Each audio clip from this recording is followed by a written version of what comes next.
obviously Putin has his mission, and he clearly does see himself in the way that Professor Cohen just outlined.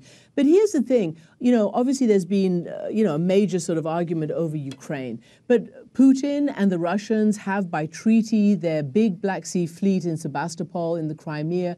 There was no indication that the new Ukrainian government was going to change that reality at all. And you say that Putin has telegraphed, what his aims are and that he's not a thug. Well, look, I would like you to explain to me how he and us can justify the trumping up of this hysteria in the Crimea, which has given the Russians the ability to do what they're doing, whether it was the trumped-up change of government in the Crimean parliament, whether it was the trumped-up call by this government for Russians to come in and protect them when they were not being killed, Professor Cohen. There was no violence in the Crimea, whether it was the horrendous, and I've done a lot of reporting on hate speech and nationalistic speech and on incitement to war and hatred, and the state Russian media is very bad right now on this. No, this is the facts. And now you have the Duma debating an annexation law.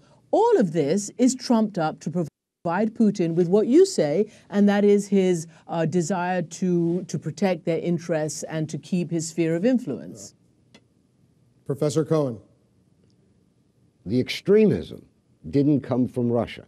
It was coming from Western Ukraine. We've left a large part of the story out. There's a small but resolute and determined right-wing nationalist movement in Ukraine. It's quasi-fascist, and it is dictating terms to this parliament in Kiev, which is not legitimate in law, international, or constitutional.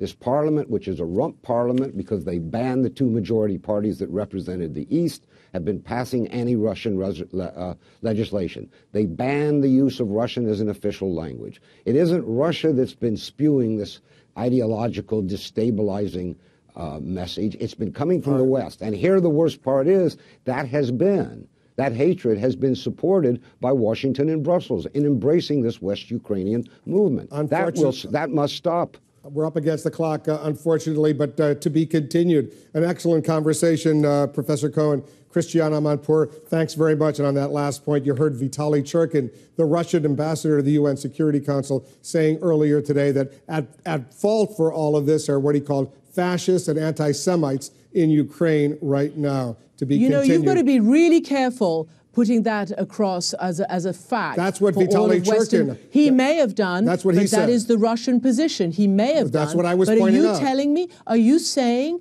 that the entire pro-European Ukrainians are anti-Semites? But that is what the Russians are saying. I'm only saying what Vitaly Churkin... That's what the Russians are saying, and that's what Professor Cohen is saying. Professor Cohen say it, and I was just pointing out that a Russian official at the United Nations today said, who's responsible for all of this? Fascists and anti-Semites in Ukraine. Am I saying that? No, I'm not. But I am saying that that's what Vitaly Churkin said. Right, and we have to be very careful. We'll play it for you. We played it for you earlier No, this I hour. heard it. Yeah. I heard it. We just, as a network, have to be really careful not to lump the entire pro-European Ukrainians into what some may well be, which are nationalistic and extremist. So that's all I'm saying. Hey guys, I'm an outsider. I hate to see a civil war break out on CNN. It's not a civil war. We need to do economic sanctions in a broad array of areas.